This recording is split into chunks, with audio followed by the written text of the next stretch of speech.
The 90-90 sit.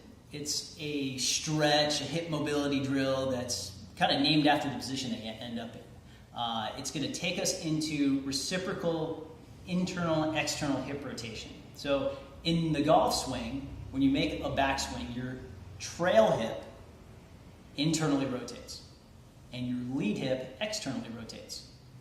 And then when you go into your downswing, your lead hip internally rotates and your trail hip externally rotates. So they're working in opposite of each other, and your shoulders do the same thing.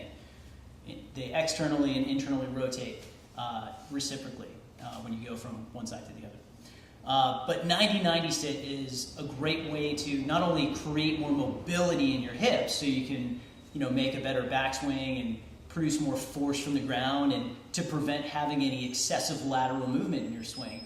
But when you have nice, mobile, open hips, it's going to take a lot of stress off your back.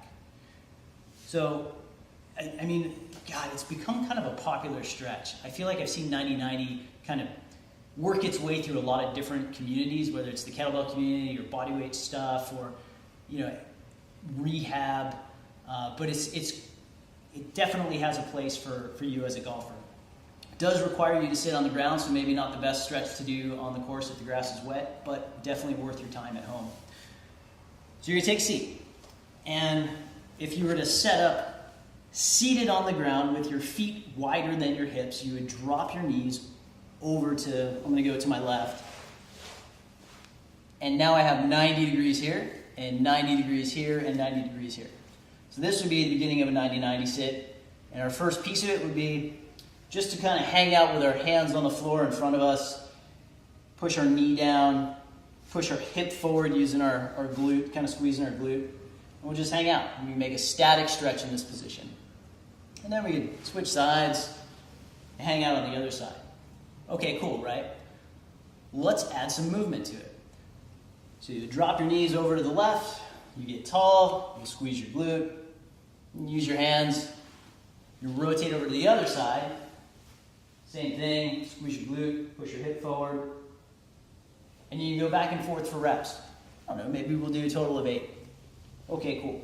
So now let's add some more core activation. So we're going to take your hands away. You're going to hold on to your hands. You're going to stay tall through your spine. And you're going to drop your knees over to one side. You drop your knees over to the other side. You'll probably start creeping forward as you go. No big deal. And then go for 8 reps. If you can't do that without tucking up into a ball, stick with using your hands. So then, okay, great. So we've done static. We've done some walking ourselves back and forth with our hands. We've taken our hands away and we've done some rotations back and forth. But we can also do some prying. And prying is kind of cool because it focuses on the back hip and internal rotation. So remember, internal rotation is the turn into your backswing on your trail hip. And most people are missing internal rotation, which prevents them from making a good hip turn.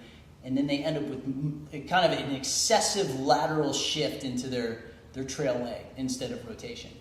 And it puts excessive stress on your lower back too. Excessive lateral motion, excessive stress on your back, excessive. So you're going to think of sitting your butt down to the floor.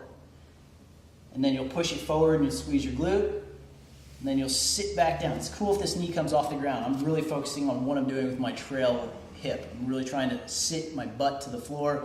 I'm going to feel some tension through my hip. Push forward. We're just kind of prying the hip. We're just putting some rotation through it.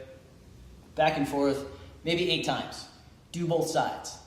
Add 90-90 sit into your day, into your daily stretching routine, your movement practice. You'll see it in the daily habit every once in a while. We love it. It's good. It's going to be great for your lower back. It's going to keep your hips open. It's going to help you produce more force from the ground.